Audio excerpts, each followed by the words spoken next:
Hi guys, nandito tayo ngayon sa tinatawag nilang Monkey Trail. Bago mo marating ang falls, kailangan mong dumaan sa matitinik, madudulas at mapapagod kang daan. Pero once na makita mo yung view, sobrang ganda, sobrang worth it.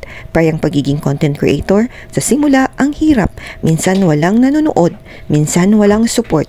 Pero kapag nagtiyaga ka, nag-effort ka at hindi ka sumuko, darating din yung moment na masasabi mong, buti na lang hindi ako nag-give up. So to anyone who's on their journey right now, just keep going. Mahirap, yes, pero kapag ma-reach mo na yung goal mo, sobrang fulfilling. Tuloy lang ang laban. Let's go!